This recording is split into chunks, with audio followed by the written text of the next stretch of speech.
Hello and welcome back. We are now in season 4 of the Maker's Playbook podcast.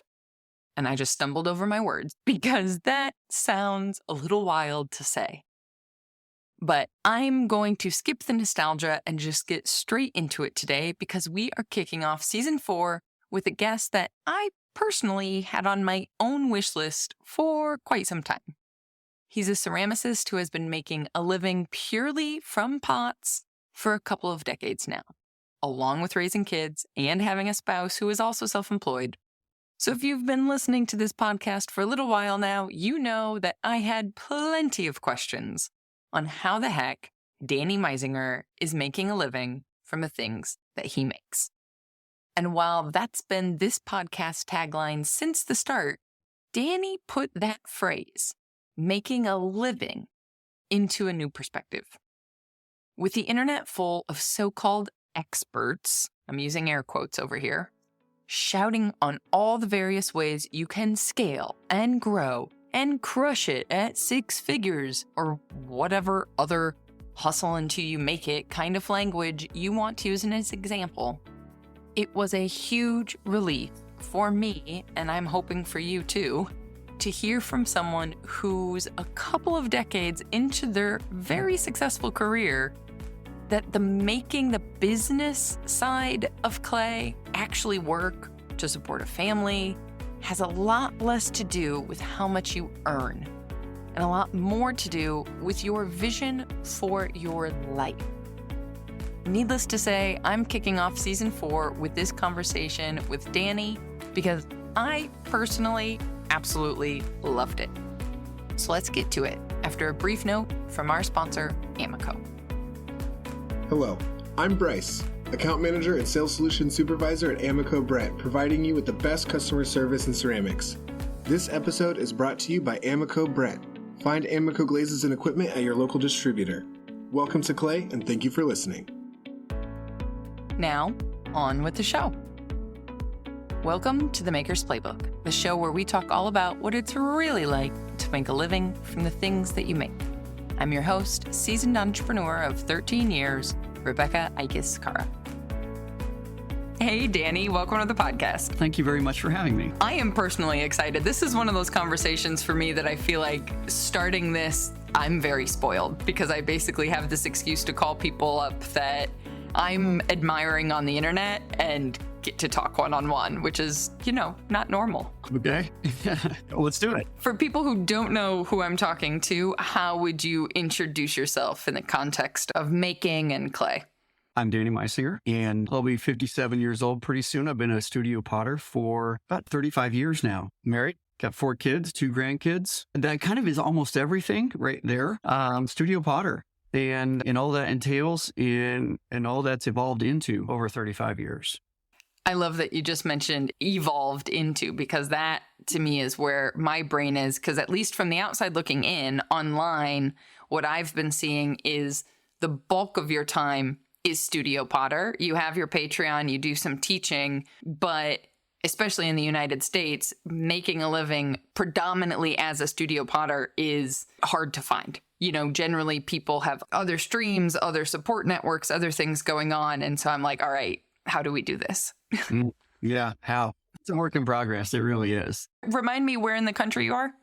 I am near Kansas City. I live in a town called Spring Hill. I'm about 35 minutes southwest of Kansas City on I-35. Cool. And have you always been there?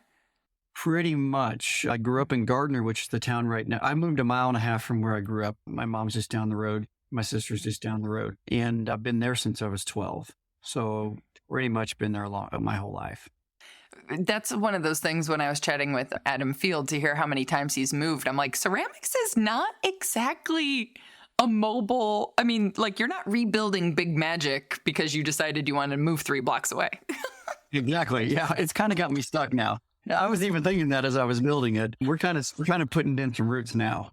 And the studio is 60 by 100. Okay. So, the barn that I built for it. And so that was pretty deep roots there. And then Big Magic got me pretty set. Yeah. Yeah. When you can walk into a kiln, that really... It's impressive, actually. It's one of the few kilns, I was joking with Francesco, that like I know by name, which feels, I don't know, it just feels like a whole nother level. Well, it's a cool name. And so I can't say that name without giving credit. Elizabeth Gilbert wrote the book, Big Magic. Okay. Yes. And I read that book, and my wife and I, we've listened to it. I don't know how many times driving to different art fairs or going down the road. She narrates it herself. She's a wonderful speaker as well as an author. And it better articulates what the creative process is and what it feels like than any other person I've ever heard speak about it.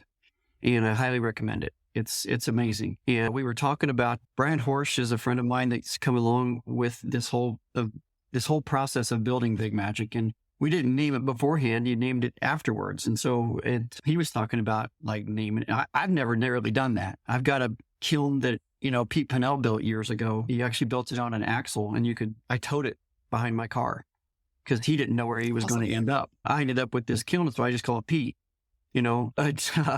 This kiln, when you build a kiln like this, you almost feel it's incumbent to name it. And so this book was just on the tip of my tongue a lot for while this was going on, and it just kind of popped out and stuck. I could not agree more, though. I read that book. I don't know if there's a book that I have read faster than when I read that. We devoured it.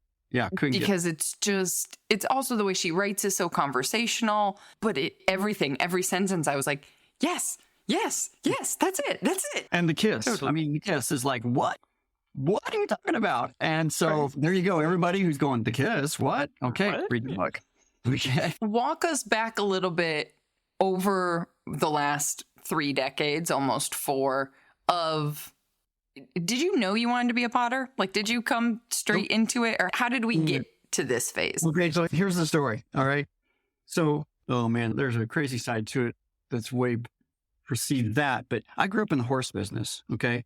And my family and we had a professional training stable, 33 horses at one point. We showed all the United States. I won a world championship. National championships. We were good at what we did. And it's a completely, as far as I know, in my opinion, let's put it that way, since we're on saying stuff for the world, immoral and corrupt business. And so much fraudulent business transactions happen. So many things that I began to rationalize that were okay. I knew I wasn't in it anymore. I couldn't do it anymore, but I didn't know how to get out. I was 19 years old, never really did anything in high school because I was going to be a horse trainer. Like, get me out of here.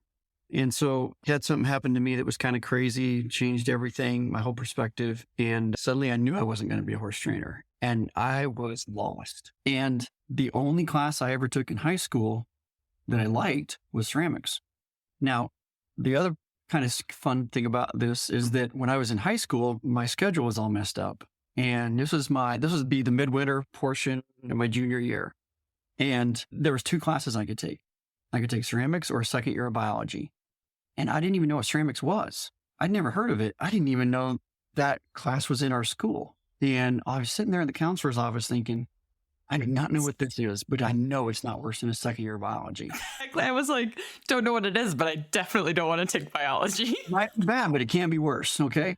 So I took ceramics, and I excelled at it pretty well, but I was always going to be a horse trainer. I didn't even know there were potters in the world. I didn't know this existed. My whole life was horses. That's all I cared about. And so just fat, dumb, and happy, just taking, doing class, messing around, going in afterwards. That was kind of my focus there. And then I got out and it was done. I was never going to touch it again. Yeah. And then when I had that all that stuff happen and I wasn't going to be a horse trainer anymore, I thought, what am I going to do now? So I took a class at the community college, really sunk my teeth into it, really loved it. And then I went to KU for a year, and not in the full, just taking a class. Okay. And so I did when I first showed up, they told me I had to take all the classes, and I did that first semester. And then I found out I didn't. So I just had ceramics the second semester, and I got pregnant, got married in that order. So life's changing fast. And my wife would drop me off at 6 a.m. when she went to work. I'd run home at 6 or 7 at night, that second semester. And that's when I decided I was going to be a potter. The Christmas sale, okay, at KU was I probably had more work than the whole ceramics program combined. And, I didn't stop to think about, I made like $3,000, okay, at the Christmas deal. And, seemed like a lot of money in 3 days. And I'm like, this is going to be easy, and so. Famous last words. Yeah, well, I didn't stop to think about the fact it took me 2.5 months to make all of it, and $100,000 worth of overhead, and and I was selling them like $15 a piece, and the whole faculty knows to come there for cheap pots. So there's a lot you don't know, and so, but if you're not young and dumb, I don't know how you get into clay if you're not young and dumb. You have to be wired that way where you just don't care, little food, little shelter, and that's just enough, and just somewhere to make pots. And if you're not kind of crazy that way, it's tough to get started, because as soon as this has to make sense, it doesn't. And so anyway, that's how I got started in it. We weren't in the horse business anymore, so my mom let me build a studio in her barn, and so I was there for 20-ish some years, and then finally I moved 1.5 miles down the road, built a studio at my place. Here I've been in about 12 years now. And just walk down in the back. It's awesome. I'm on 30 acres and the end of a private road. Can't be more perfect. Oh. It's becoming a pottery palace, actually. That's awesome. A little tiny Mecca at some point in the future. I love that the way that you just connected the very beginning of getting this started with. Maybe it's because I'm taking an Italian class, and so I have like grammar on my mind more than normal, but talking about it becoming a pottery palace, and we're talking about 35 years later, right? Yeah. Like the trajectory it takes to get there. I think that's part of why I started this podcast, because you don't see that on Instagram, right? It all looks polished. Yeah. It looks like if somebody started a few months ago and they can't throw, I don't know, 30 pounds of clay. Or well, 3. what's wrong with me? Like I should be able to do this. And it's like, you didn't see the fact that, 20 years before Instagram was even a thought in someone's mind, you were practicing. Right. Yeah, I tell people the learning curve is steep and long. So, you're progressing really fast, but the nuances and the subtleties that you're not aware of until you look back take a long time to come. And, it's nice to be able to put things in form of reference for people. And I said, it usually takes about 2 years to make work that someone other than your mother doesn't want or that wants, and so it's tough. It's tough to get. And if you're not getting, hooked immediately, you'll quit. And there's nothing wrong with that. Go do something else. We talk about that a lot just over the dinner table, because I think, and I don't know if it's American culture, I don't know if it's social media, whatever. It doesn't really matter how we got there. There seems to be this cycle that we get bit by the bug that is clay. We love it. We want to do more of it. And maybe it's because it's this medium that does physically take up a lot of space. The urgency I see, and not just see, I did this, right? So pot calling the kettle black here. The urgency of like wanting to put it up on Etsy and sell it, or wanting to even finish a piece, where now I'm realizing, I'm trying to think realistically. I don't think I've actually fired a piece to completion in, for sure, 6 months, if not a year. Francesco's the professional. I'm just cutting everything in half again, and I started at the community studio like 4 or 5 years ago. I just realized, oh, hold on a second. Let me do my scales, right? Like to take it to learning an instrument. Let me do these scales for a while before I start putting something back out into the world again, so that it's to a certain caliber. I'm not formulating a cohesive question here, but... let me help. So I heard an interview with Ray Charles, and the guy was sitting in with him on a practice session, and he's doing scales. And the guy says, well, what are you doing here? And he says, Ray Charles is like, I'm practicing. And the guy, he's like, well, I figured you would be jamming. And he says, no, I'm doing scales so I can jam. Exactly.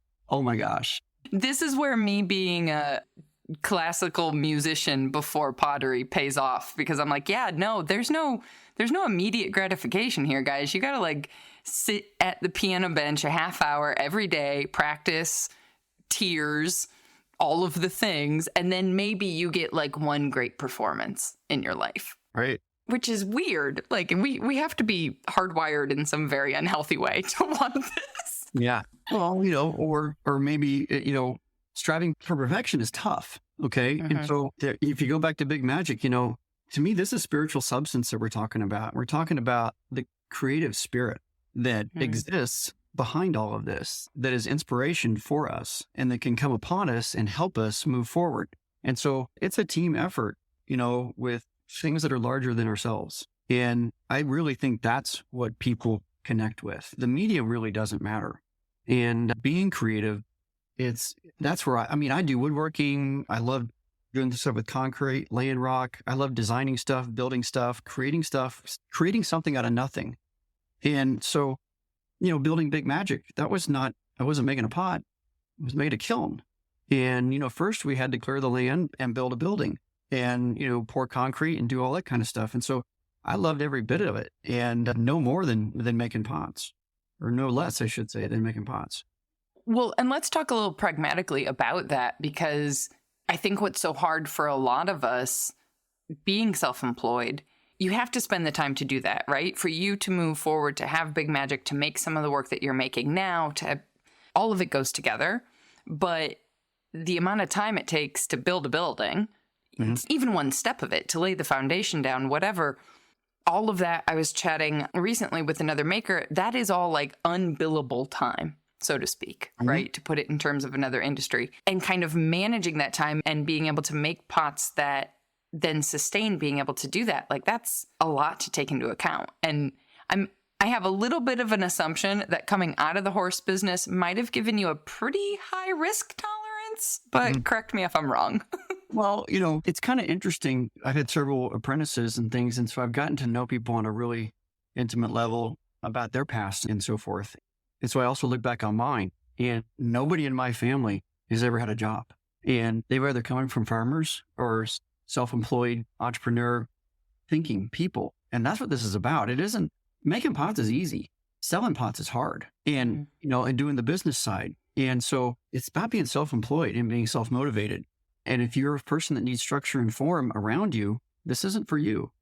But I feel like, the blood in my veins is handed down from people that they didn't think this way. They didn't think about a paycheck ever. It was kind of a completely different, mindset when you get up in the morning. Speaking of getting up in the morning, the thing that I keep thinking about with that, my extended family are farmers. My mom grew up on a farm. My grandparents' farm is one of my favorite places in the world. And I kind of laugh to myself because I feel like only with that stock in your bones, if you will, it's completely normal in that environment that we've grown up in different ways to work from sunup to sundown. Also, like in terms of entrepreneurship and, like cows have to be fed, whether it's Thanksgiving or not. Like PTO doesn't really work the same way in that environment. And I think that probably also really prepared you for entrepreneurship, I would imagine. I think that actually is a lot of it. And so sometimes I think there's no right or wrong way. Okay. And so, everybody gets to create their own path and tread that path. And so I'm not sitting here saying that, if you haven't come from farm stock, that you can't be a potter. But I'm just saying that's part of how it's made it more accessible for me, I think. The calluses were already there, at least. Yeah. They're not there anymore. I exfoliate it all the time. I think I could still bale hay. I think I'd probably have an easier time of it because when I was doing it before, I was trying to keep up with my cousins that were 4 years older than me, and I wasn't any taller then than I am now. So yeah, I put up a lot of hay. Oh my gosh. Yeah, I still do a little bit, but they're round bales. Okay, the machine does the work. All right, that's a whole different. It's way different, and I like it. We can reminisce about that, and I'll go down a total rabbit hole now about hooking the square and thoughts. Anyway, well, are both you and your wife both self-employed, or has she worked different? She's a yoga and Pilates teacher, and she runs the gallery mostly as well. So I cover a little bit for her when she's got a 12 o'clock yoga class 2 times a week. And then I do about at least, I'd say almost half the Saturdays, probably pretty not quite. It just depends on how the art fair schedule's working and things like that. And our status with the apprentices at the time and things like that. Everything's in flux and we have to make it up almost on a weekly basis. Has she always been self-employed as well? Or was that different? Like when you guys were, what you were saying when you guys met and you were in school and whatnot? Yeah, well, we went to high school together. We graduated from the same class in high school. I've known her since I was 12 or 13 years old. But she's come from farm family as well and a family of self-employed people also. And so it's kind of all fit together pretty good. I ask because I have been on a mission to find potters or makers who are both self-employed, who have a family, because I think especially, at least in the US, it's really hard to find. And as someone who's living that life, who's working on starting a family, it's like, okay, I need an example just so that like on the days where this feels impossible, I can be like, no, not totally impossible, hard, but not impossible. Yeah. You're the only one I found. It's almost, well, most of my potter friends have a spouse with a good job. And so, well, that's the bread and butter, and they get to make the gravy. So yeah, you're right. It's tough. And so I suppose you could say it's doable, but it's tough. Yeah. I tell people, you let when you talk about pricing pots, nobody knows how to do it, right? But you let the market tell you how to price your pots. Actually, you start low, and if you can't keep up, you raise your prices. And so, it's kind of the same thing, with having that job and making pots. And when having a job is costing you money, that's when you start to think about, whether or not you should get out and go all in them, I don't know, self-employed world. Yeah. That's having a job is costing you money. That is a great litmus test. Yeah. Because it is when you are so passionate about it, I understand why everyone's so anxious to get straight into it. But, what feels like a lot of money to sell when it's bonus money all of a sudden becomes a very small amount when it's healthcare, retirement, groceries, mortgage, all the things. Oh, I was going to ask if there's something that, if there's been a lot of different kind of business approaches or sales, things that you guys have tried out over the years that has worked better for your life, or because also having a family and doing the market route that's a lot of time. That's a lot, that's rough. So I've got 4 kids and kind of 2 sets. So they're about 12 years apart, but I'm an art fair potter. And so that's what I was doing. And I didn't do a ton. I know I had friends, man, they were doing 20, 24 shows a year. I don't know when they were making work. I had a friend who did 24 shows a year, made over $100,000 and declared bankruptcy. I mean, it's just like you're chasing overhead. And so there's this fine line, about how much to do. And, 3 bad shows and a person can be out of it. And so, if you're really hanging your head on all that, I've had this gallery, which is for just barely making it sometimes, but, it seems like it'll come through a little bit. It's not very good. It's old stale bread when we talk about bread and butter, but it does okay. But it's really been about doing the art fairs. And right now I'm doing 5. And I kind of consider Meisinger an art fair as well now with the way the expo has become. It's a lot like that, but it's the coolest one ever. It's absolutely amazing. Like it used to, anybody who's younger than 30 years old doesn't have any idea, but it used to be Ceramics Monthly was it. And so we kind of refer to Ceramics Monthly artists, or potters or whatever. And it only came 10 months a year. There was a long drought in the summertime where they went on hiatus for 2 months. And so that was all we saw. That was all our visual stimulation was a magazine 10 times a year. And so so when you go to Expo, they're all there. It's crazy. It's every good pot you can imagine is in about a, 500 square foot space. So it's pretty cool. And a lot of them are there and you can talk to all these people that, and ask questions. And basically the whole mission of what Meisinger is to me wrapped up just in that right there. If people can stand toe to toe and just talk to other people, about their work. There's something so special about being, whether it be virtual or whether it be in person, kind of not having to explain yourself, when you're in a room of other people, get it. Yeah. Like it's just a different wavelength. Yeah. I was lucky enough to experience that really early on with my career with photography, which I think is actually what hooked me into it. Because I wasn't necessarily passionate about weddings exactly. I was coming out of working in nonprofits and living and working in one of the roughest neighborhoods in England. And then all of a sudden turning around and shooting weddings where, it was right after the market crash, 2009, 2010. And all these photographers were complaining about people not spending money anymore. And I was like, what are you talking about? People are still paying you multiple thousands of dollars to show up to this wedding. Like, what planet do we live in right now? Now, of course, 13 years later, I understand what some of the problems were, but yeah, it's just wild. Just, Well, I don't know. That was a lot of different subjects at once. timing is everything, right? And so when you came into it, you didn't have the perspective of what the gravy train looked like. And so it's kind of like the young people now in Clay, they don't understand it's just not the same. It's not the same as it has been in all of history. Okay. Everything's different just in 20 years. That doesn't happen, in time. And so, like you mentioned, Etsy, it's a really good example. Any high schooler with 3 weeks of ceramics can have an Etsy shop now. And it used to be that, man, getting in your first gallery, so huge. Okay. Rejection.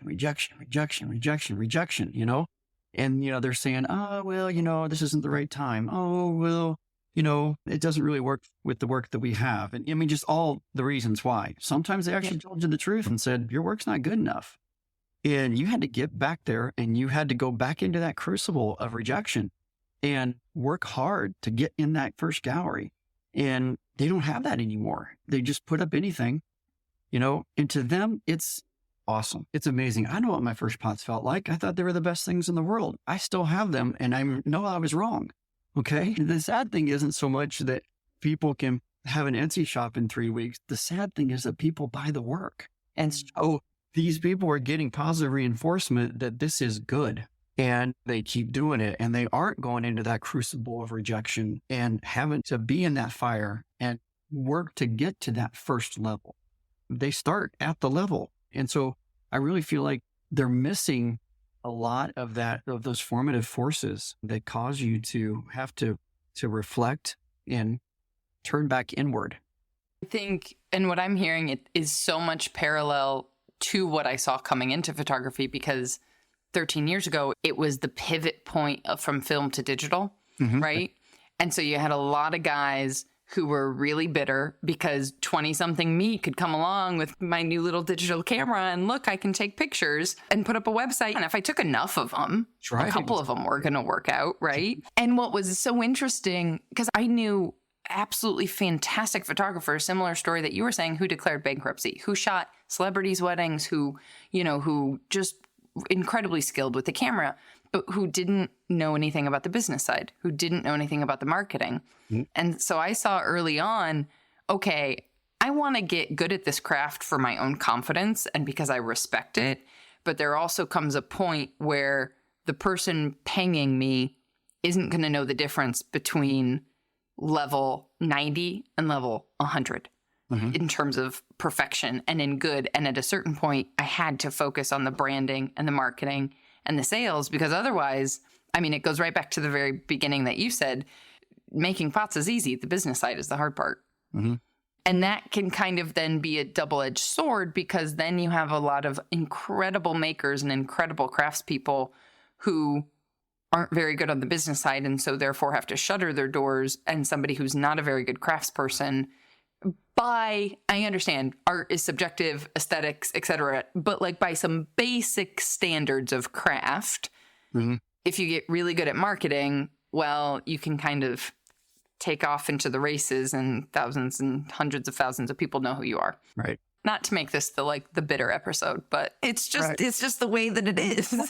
Hey, so I equate this though to, so we're going back to the farm now, milking a cow.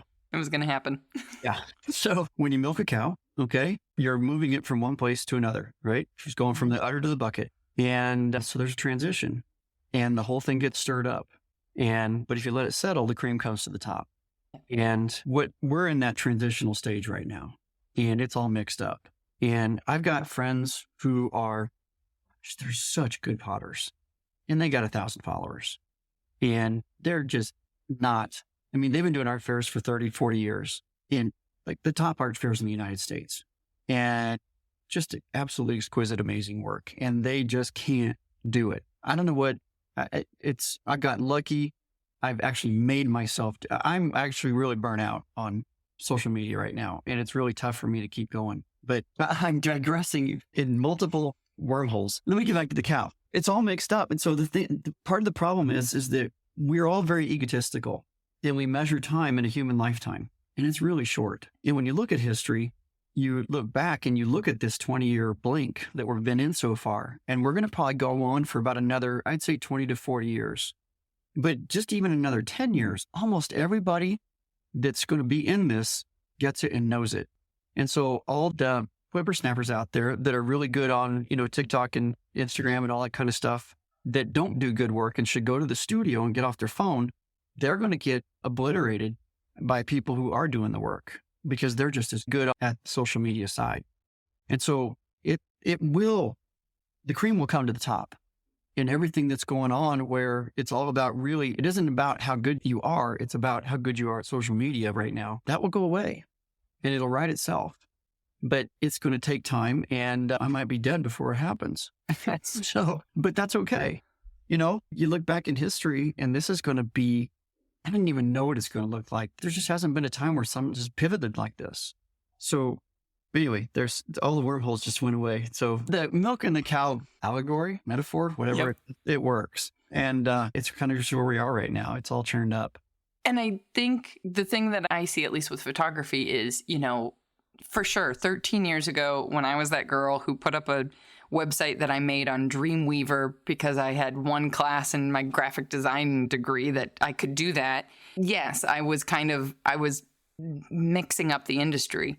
But then also when you do respect a craft and you find some passion in it, you then can become part of the cream.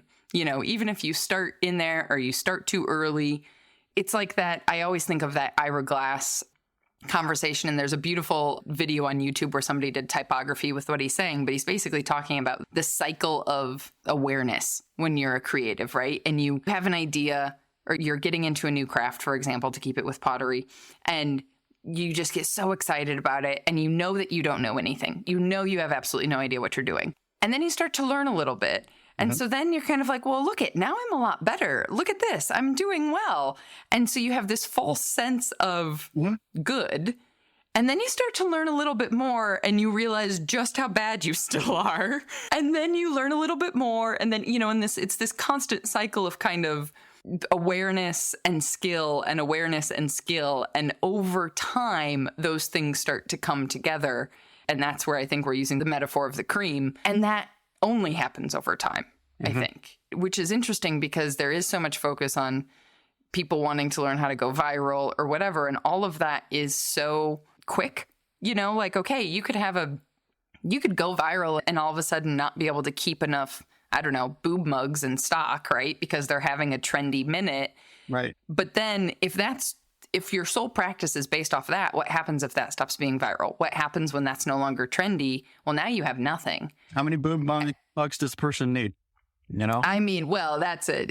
Maybe that was a bad metaphor because endless, probably. I haven't got one yet, so maybe I'll help keep it going. Maybe someday. I haven't. Maybe not. That's a whole different rabbit hole we could go down. Yeah, it is. But I've always, I don't know, I guess I've just always abided, and maybe it's the musician in me, of the slow and steady. None of the businesses I've ever done have ever skyrocketed to success. And I've definitely been the person with the chip on their shoulder, annoyed that somebody else is getting that. Yeah. But then when they're not popular, I'm still just kind of like trucking up the mountain, right?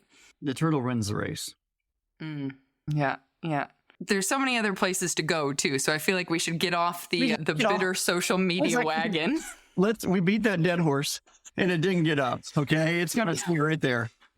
All right. So, and now that we've talked about milking cows, the only visual in my mind is the scene from A League of Their Own when the agent comes in and the girls you've seen that movie, right? I hope. I think so. Yeah. Oh, you've got with Tom Hanks and Judy Davis. It's a long time ago. Okay. So that movie. Yeah. I've got the whole thing memorized. It's one of my favorite movies of all time. But anyways, I completely digress. So tell us a little bit about what life looks like. Well, I'm also selfishly really curious about how you guys got this off the ground too, because I think a lot of people. We lived with my mom, 30. Okay. I'm married with kids, living with my mom. Okay. And I got a studio in her barn. Okay. So without the support of my family, and being able to do that, I don't know where I would be right now. I could be where I'm at. I could be ahead. I could be behind. I don't know. And, what does that look like? Because there's more to life than making pots. So that was huge. And so, I didn't buy my house until I was 30 years old. And so that was a huge start right there for me. Her dad can build anything. and we would build stuff all kinds of stuff together. So, I learned how to do construction. And so I bought a house it was 2 bedrooms, a single bath. It had grass growing out of the gutters. It had 5 cracks in the foundation. It was full termites. It was devaluing the land, in fact. And so, but, I can fix a house. And I've increased the size by 200% over the years. I'm still working on it. It's not done yet. The barn's not done yet. But, I basically build everything myself. And so that helps. It's kind of like being a jack of all trades kind of helps in a lot of ways. Not being afraid to make mistakes is the only thing that gets you by. And you just start.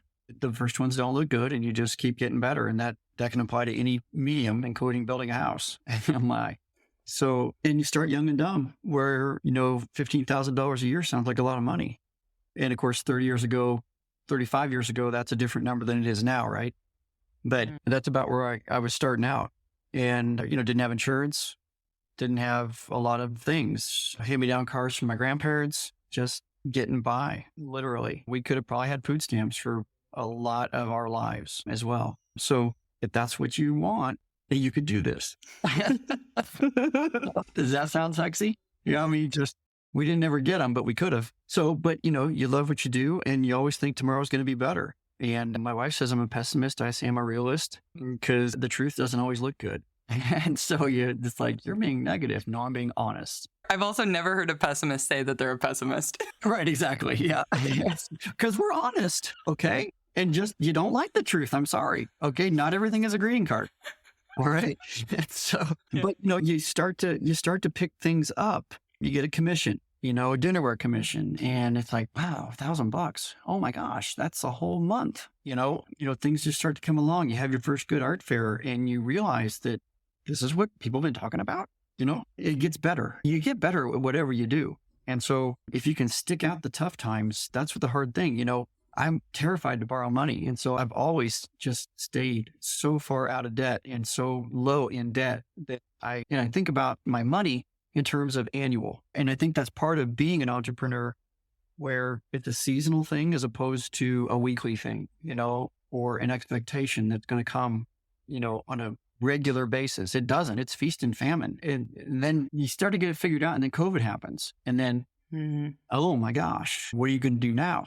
And even looking back, you can't say this is how you do COVID, okay? Because I know so many people that did what should be right or did what should be wrong, and they both went opposite directions. It's like, it was good for me, actually. It's the best thing that's happened to me in my, what you would call, I guess, is a career. I was on a podcast, the Potter's Cast, 3 or 4 years ago, 5 years ago, 6 years ago.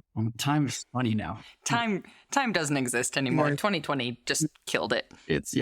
So Paul had this Patreon that's where I first heard about Patreon. And so I checked it out and was like, hey, this would be cool. And I'm still considered a freshman actually, in the university system. And so I love to teach. And so I'm thinking, this is a way I could do this. And I actually had a site built for over a year, but I didn't have time to make any videos. And the March, when it was it 2020? Is that COVID? Yep. Okay. So March 2020, I'm like 2 weeks out in Ensika. And Kathy Broski, she's my partner in the gallery. And she and I had just got done spending $700 or $800 revamping shelves and, getting ready to go to the expo at Ensika. And like 10 days out, they cancel it because it was just right at the cusp of that whole thing and everything changing. And I'm like, oh, God, I just spent $800. And it's like, but little did I know that there's more coming. But it's going to be over in 3 months. We'll be fine by summer. Wait, 3 months? Heck, no way. 6 weeks, and, we'll be on the other side of this. And I don't know, that went down. I was in Fort Worth Art Fair. It canceled. Brookside canceled. And I'm thinking, wait a second, that's my spring. Yep. What am I going to do? And then all of a sudden the gallery, we close our gallery because and now it's like, I got some time. So I started making videos. I put 50 videos on from that time until the first of the year in 2020 on my Patreon. And so that was good for me. And I made a lot of pots. Diana would be like, why are you going to the studio? I'm like, because I'm a potter. And so I would go make pots and I had a lot of pots and I needed them because when 2021 didn't happen. 2022, okay, the COVID Love Fest, and where everybody's going to buy now. I sold all those pots. And it was my best year of my whole life, not just in art fair sales, but in just with teaching workshops now. I mean, the Instagram is blown up and I got a lot of followers. So I'm teaching at least 4 workshops in my studio, 2 or 3. I taught 2 in Europe last year. That was cool. I got to go to France to this La Ceramique, if you put it on your bucket list. Oh my gosh. This place is absolutely a pottery paradise. In the south of France, don't have to say anything else.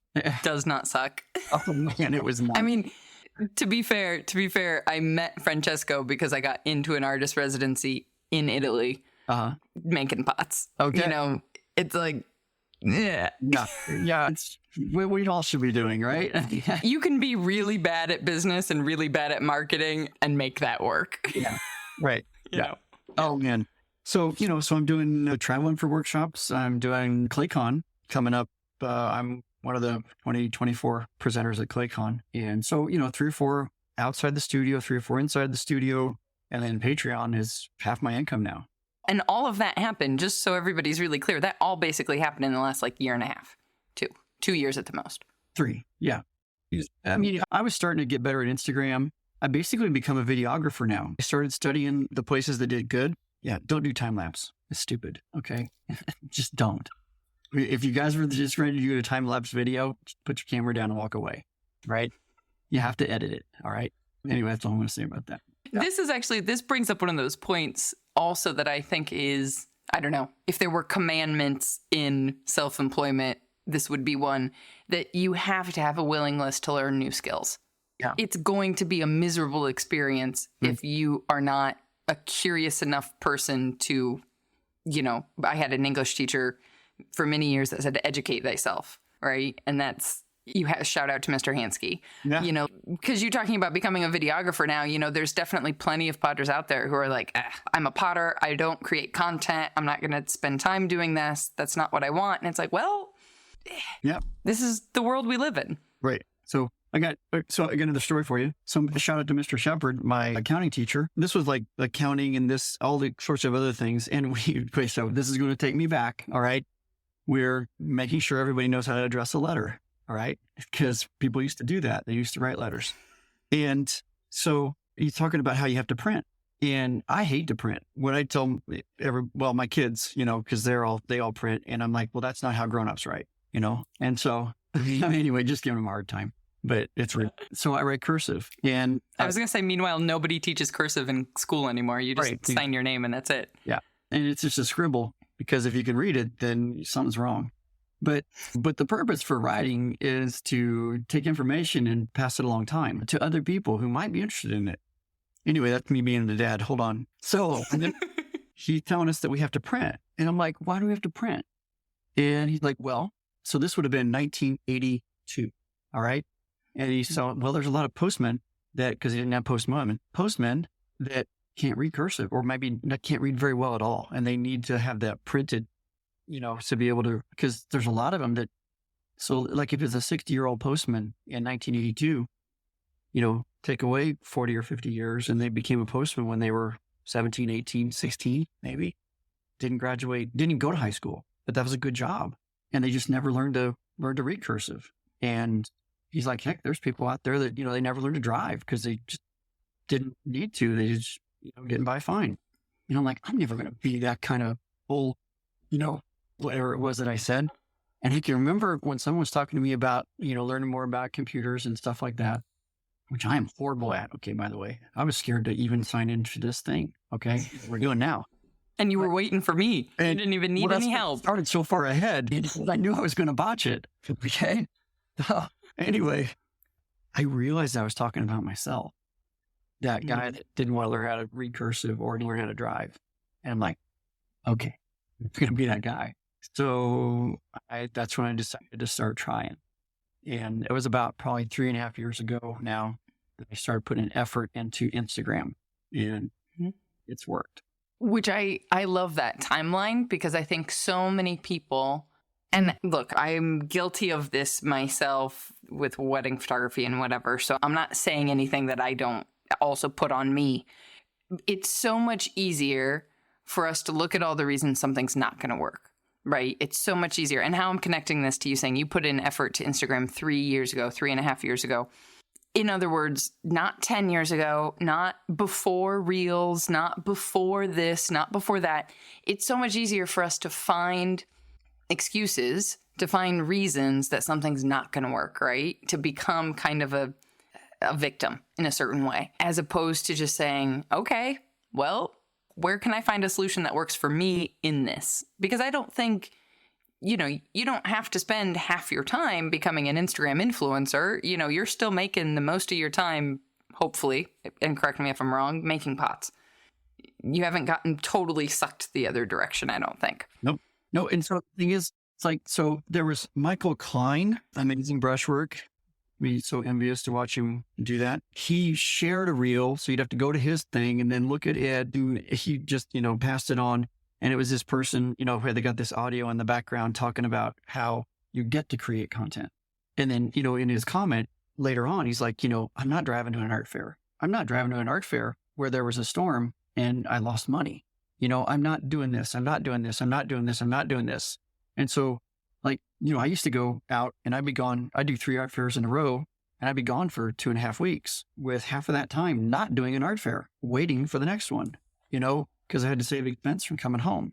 And so, in some just flea bit hotel or, I don't know what. And because you can't spend any money when you're on the road, it's against the law. But now if I take that time and I put it into this, I'm actually doing less time not making pots, I think now, than I was before when I was out there busting it. Oh, interesting. So it's less time wasted because you're not in the in-between of fairs or driving or transportation or packaging or all the other stuff. Right. That's fascinating. So this leads into actually a question that I did have, in that you are, you defined yourself as an art fair potter, and it sounds like that's been true throughout the 35 years. That's kind of stayed consistent the whole time. Yep. And I want to assume that that's because you saw so much success from that it made sense, or was that just kind of a default? Or I'm also asking because we're going into our first summer of we literally just started applying for shows. So this is our first year experience of it. And I'm like, hold on, buckle up. All right, here we go. Exactly. This is okay. Tell me it's going to be okay, Danny. Okay. All right. Here's the deal. Depends on where you are in your career. This is so funny to call it that, but that's just how you refer to it. Where was I going with that? So doing art fairs, the thing is, art fairs are the closest thing to Etsy. Okay. Because you can start immediately. Okay. If you're 3 weeks into high school, in your ceramics class, you can go do a fundraiser somewhere and you can start making pots and trying to sell pots. Okay. It's more work than Etsy, but you can get in at the ground level. All right. So you just apply to things with food in the name. Okay. And so, which I won't do anymore. Okay. But, asparagus days, turkey days, fried pickle days, all these things that have food in the name. Okay. You start out at those kinds of things that are not about artwork. They're about a festival, and it's either a fundraiser. There's an ulterior motive here. It's a fundraiser or it's an ad for a city or municipality of some kind. All right. And they do that at the higher upscale Plaza Art Fair, pointing at it down the road. Okay. It's an ad for the plaza. Okay. But you get 350,000 people in a year, and it's one of the top 20 shows in the country every year. And I'm in and out of it. I've probably done it about 8 or 9 times out of 3 times applying. But the whole thing about that, it's a game show format applied to art fairs. And this might be another podcast. Okay. So, it is a game show. Okay. And you have to realize it's a game show before you begin. So you start out going to things. And the thing is, when you go to an art fair, when you put your work out there like that, it's different than a self-critique. It's different than other people coming in. You are with your work in a different way, then you actually learn a lot about it. When you got it there in front of you for sale. This is where the Etsy people don't get this, okay? They don't take the stuff. They don't set it up in the booth. They don't present it for the whole world to be able to come in and say, this is awesome. This is horrible. It's out there. You're bared your soul right in front of everyone. And then you sit there, sometimes long periods of time by yourself, and you're able to look at your work, and it actually starts to talk back to you about what you could do different and you see it differently than you do in the studio, there's so much value to it. Okay. So then what happens is there's two things that goes on. You get better at your work, you get better at presenting your work, and you also start to establish a camaraderie and a friendship with all the people that are around you. And they'll be like, hey, have you tried this art fair? Hey, have you tried this artwork? I think your work would be really good here. And artists are like that. We don't keep any secrets. Well, there are some. They're all dead usually. That's that generation from like the 30s to the 70s. They're in their crypts right now holding their glaze book, okay? Anyway, most modders aren't like that anymore. Yeah, the first thing they do is, you work 10 years to figure something out, and then you call someone on the phone. Check it out, man. Guess what I just figured out? Here's the recipe, So anyway, but you get better by doing what you're trying to do. And so you just start. Okay. And then you got to buy a van, or you got to do this, or you got to do that, or you got to buy these shelves, or you got to, there's all these different things. Then you get into this really big art fair you weren't expecting to get into, but you applied to it anyway and you got lucky.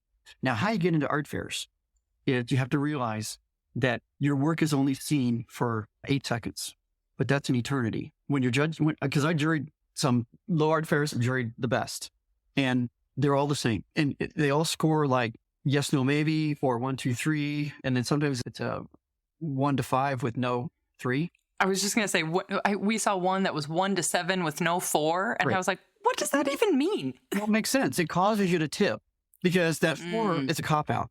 Okay. When you go in the middle, it's a cop out. It's like, okay, whatever, and so you either have to say a little bit yes or a little bit no. Okay. You can't be in the middle. So it's a good thing actually. But here's the thing. Good work and bad work takes 2 seconds. Yeah. All right. So the other 6 seconds with the stuff that you go, what is it? What? Why is it all different? And then you look at the booth shot, click, and you're on the next slides and you're burning 8 seconds and you know it. And you got to circle something on that last person. It's not going to be before, it's going to be below. Okay. So, and something else happened. It's like back when the internet was kind of all buzzing and it's all about Facebook, people were sharing these things, these paragraphs that didn't have any vowels in them. And they say, read this paragraph. And you get this and you're like, why is this idiot sending me this? And all of a sudden you catch a word and then you catch another word, and pretty soon you're reading fluently along this. Okay. You just trained your brain to do that, to read without vowels really quickly. And your brain can do that. Well, what happens when you just couldn't read something because it wasn't clear? Your brain said, you got to do this faster. You need more clarity.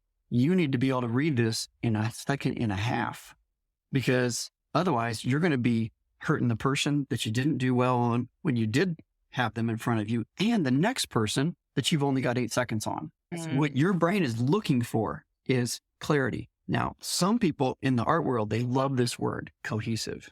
Okay. It makes them sound really smart when you say cohesive. You can also say homogeneous. It means the same thing. Okay. So if you have a homogeneous body of work that reads really easily on slide, you have a better chance of getting. Yes. Yeah. Okay. Francesco, we're in. Okay. Yes. All right. So, because like I said, it's his work, not mine.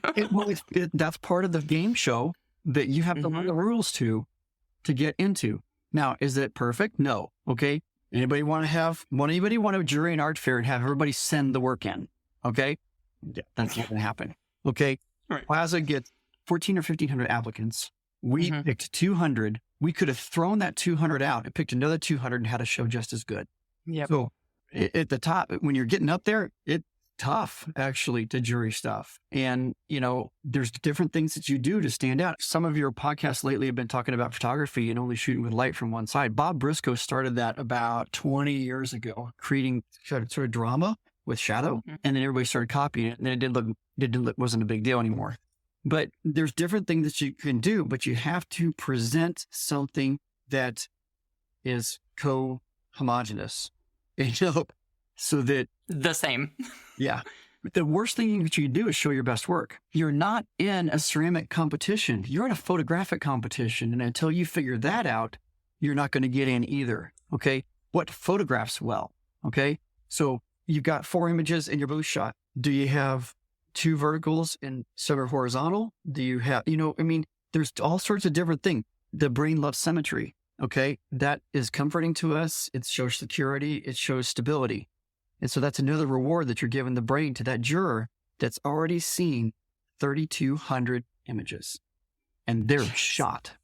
Okay. Yeah. So you got to think about what are the circumstances in that jury room?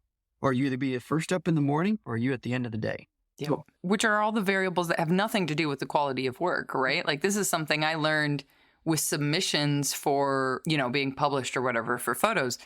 I could have a stunning set of images, but if they just accepted, somebody already said yes to, the editor had to say yes to a favor to a friend and it's at the same venue that I shot at, well, guess what? It's not getting in. Not because the images weren't good, but just because they've already got that venue, or they've already got a redhead, or they've already got, whatever. well, another thing that I learned doing work for shows is shoot your smallest work. I was at a swim competition, which is pure torture. Okay. You watch your kids swim for a total of like 4 or 5 minutes. And you actually want to do it fast. So even less 4 or 5 minutes, not even. That's like 5 competitions. Okay. So right. I was gonna say if they're swimming the 500, maybe it's the entire day you get to see them for like 5 minutes. Okay, if they're slow. Yeah. So you're in the crash room, and I'm going through the Ceramics Monthly. I see this image. It's on the cover, okay, of the magazine, and I'm gonna just say, I've seen better. And so it's a massive pot. Okay, it's huge. And so I turn it and I'm going through and just flipping through, and I come to this thing. And for some reason, the cover is on the right-hand side. I can't see the whole article. And it's another piece, massive pot, kind of wonky. And so I flip the page and it's 7, 6, 14, 15 inches tall. And I'm like, why did I think that was 5 feet tall? And it all had to do with the camera angle. And it was shot. If the pot was this tall, the camera was this high. Looking up, usually we look down on their work, and we want the superhero angle. Exactly. So, it really changed the way the piece looked. But then I also learned a lot when I was jurying at the Plaza. The buddy of mine, Fong Chu, he does lots of teapots, well, almost all teapots, and they're this big, okay? But on the wall, it looks this big. It's massive. And I saw my work. And I used to be like, I'm going to bring it. Who's going to show a 6-foot pot? Who's going to show a 7-foot pot? Who's going to show a 40-inch wide bowl? Nobody's going to do that. Well, you're not stupid enough. The thing is, I had to be back there to take the picture of it. It looked like I went to Home Depot and bought paint and painted it. There was no detail. There was nothing. That piece was dead. Might have been big, but it looked that big. Well, and also with the rules around how they want it photographed, right? Like I can't pull out all my photography skills because it's got to be one piece. I can't put a set together so that you can see scale with something else in the image. Like you have no scale of a 6-foot tall piece. If we could you do in the booth shot. So sure, you show good work, okay? And like the largest piece I'll show is maybe 20 inches tall, okay? And I'll make sure that piece is in the booth shot. Okay. And in all the pieces that I'm showing, they're in the booth shot. And then there's a 7-footer sitting in the middle. So, it's a game show. And then you get there, it's another game show. Can you set up a gallery in 3 hours, that'll withstand 100-mile-an-hour wind and go in torrential rains, and then tear down in 2 hours and go in a van? And fit it all in your car, because we're a 1-car household. So now we're kind of like, okay, do we need to figure out buying a trailer? If we get, we changed which shows we were going to apply to, because now we're staying all within the Milwaukee area. Because if we can't find an affordable trailer to buy, at least we can rent a U-Haul for those weekends and not be $500 deep just to get ourselves to the show in the first place. I know 3 potters that have had their trailer stolen. Go. Every single, the whole setup, the work, everything. This is the cue to change subjects. I can't think about that yet. Good to know. All right. The thieves think there's tools in them. Oh, sure. Yeah. Boy, are they pissed when they open that door. So then they got to sell a trailer. The poor bastards have to unload it. It's just like it. You know what we should do? We should all start putting signs in them. If you have to leave your trailer full of pots. Exactly. This is full of pots. We'll make no money trying to sell this. And it's got my name all over it.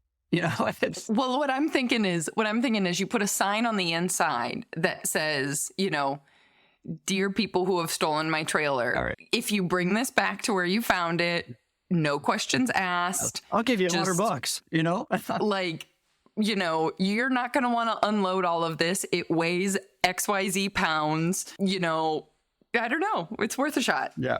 What's one piece of paper? Oh, man. Danny, I could keep going forever. I know we have used up more of your time than planned. So I have one impossible question I do want to ask you that I'm going to shorten my list. Do you feel like, since we've talked so much about, we talked about when you were getting started and like at the time how making $15,000 a year sounds like a lot, both when you're young, but also that being 35 years ago.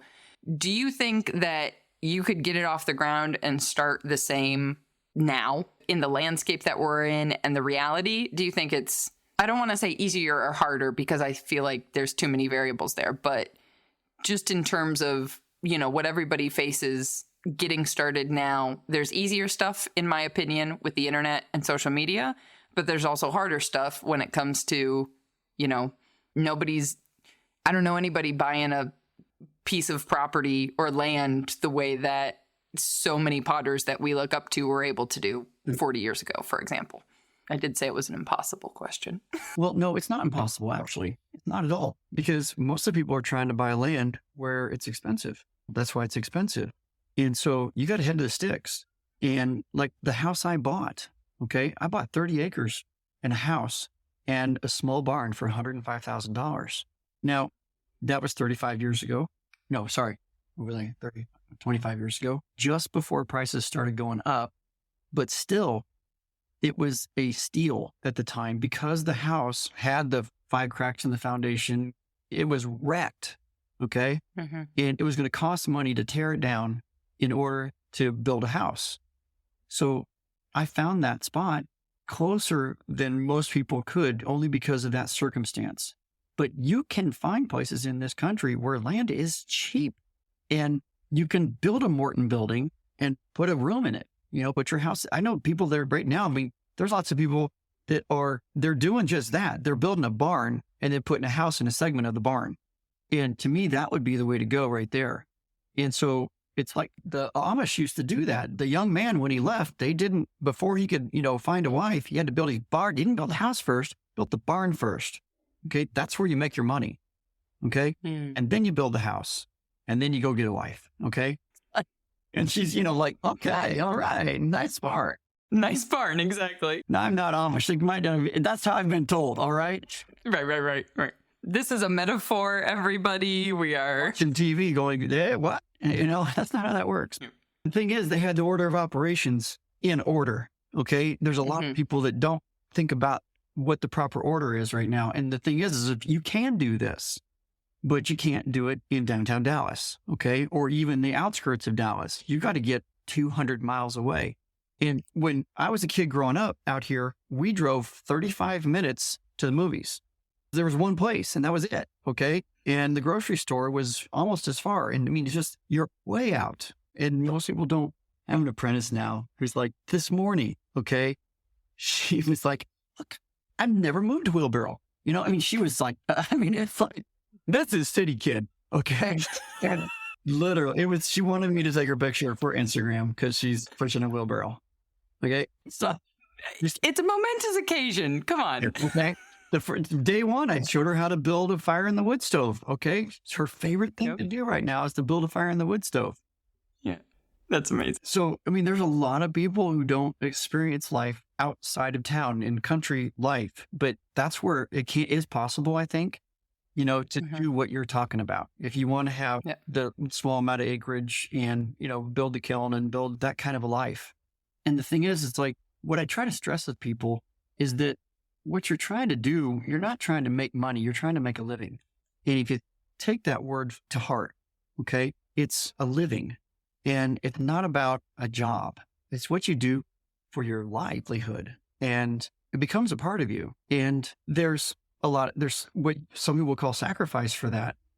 But the rewards are actually greater than the sacrifice. It's also kind of partly how you're raised. It's partly your own personality. But, the things that I sacrifice that other people want, I could care less about. And so it makes it a little easier. There's a cost benefit analysis to everything. And what do you want out of life? And if you want high-speed internet, like right now, I'm doing this. I had to come up to the gallery because we can't do this in my house. Okay.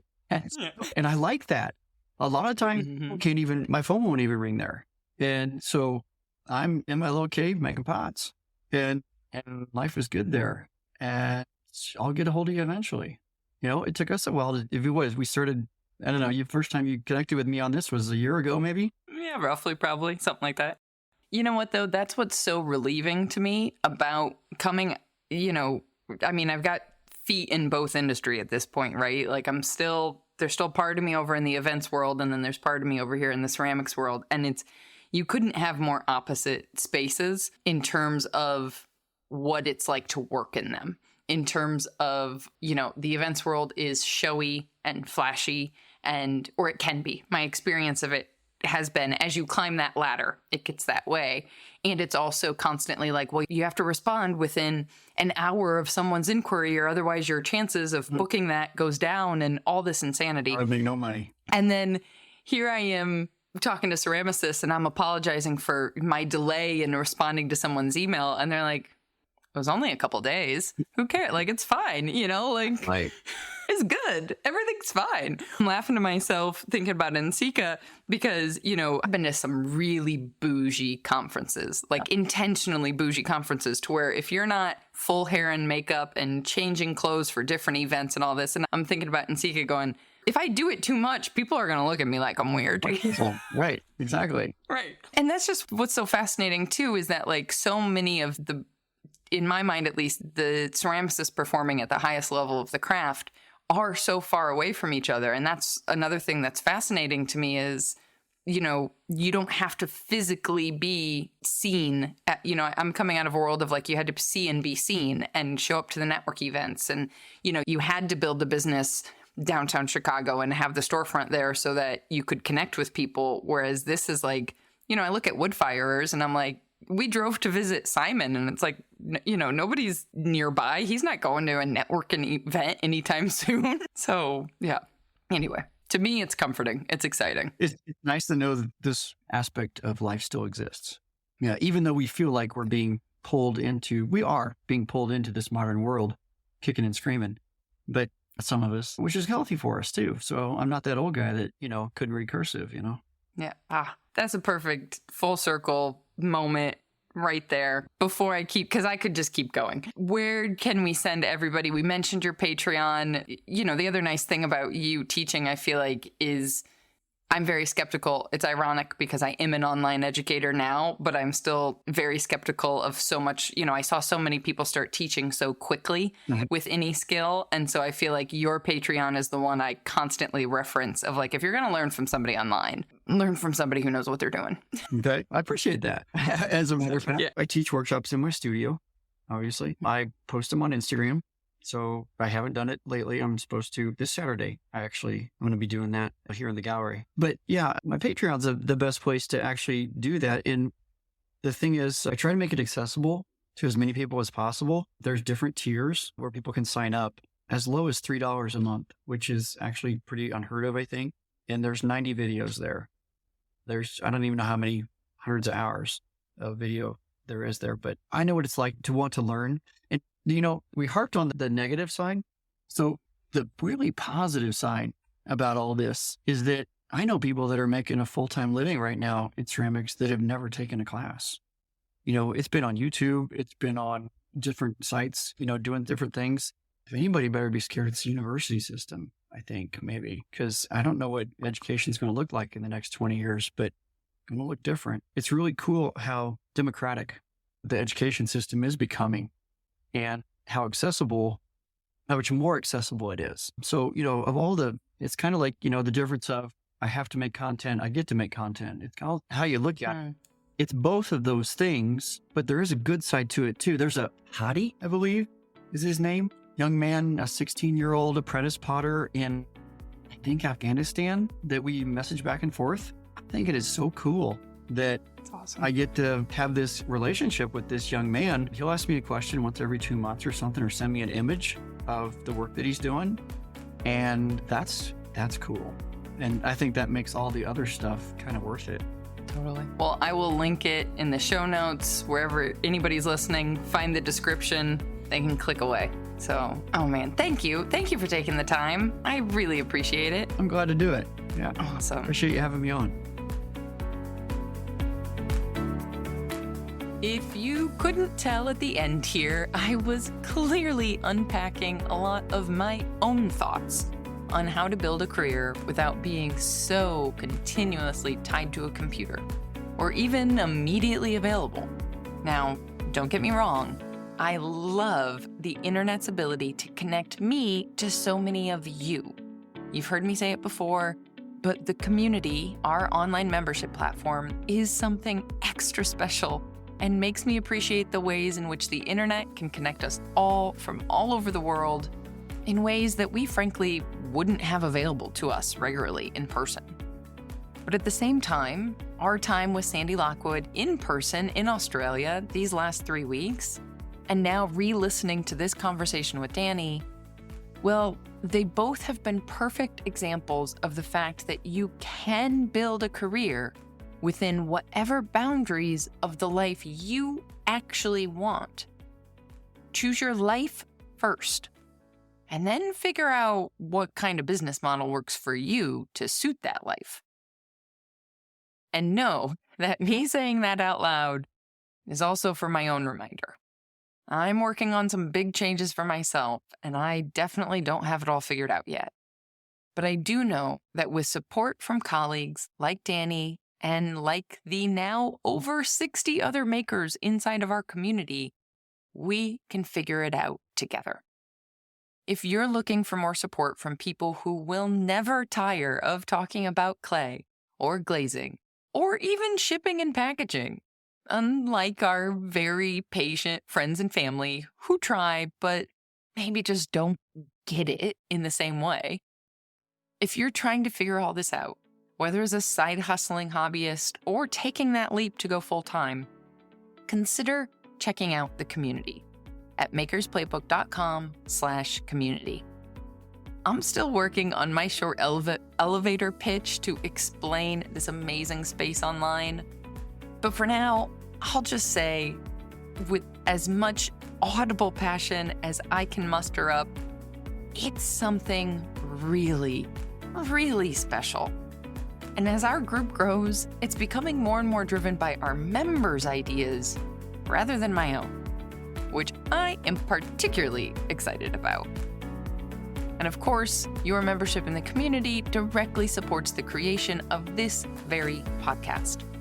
I literally could not do this without all of you, and also without the support of our sponsor, Amico. Hello, I'm Bryce, Account Manager and Sales Solutions Supervisor at Amico Brett, providing you with the best customer service in ceramics. This episode is brought to you by Amico Brett. Find Amico glazes and equipment at your local distributor. Welcome to Clay, and thank you for listening. Audio post-production of this podcast is made possible by help from Christy Kotzfun, with promotional material assistance from Queenie Maliki. The Maker's Playbook podcast is recorded on the original homelands of the Potawatomi, Ho-Chunk, and Menominee people, where the people of Wisconsin's sovereign Anishinaabe, Ho-Chunk, Menominee, Oneida, and Mohican nations remain present. Until next time, my friends, go get back to making your dreams a reality. Because together, we've got this.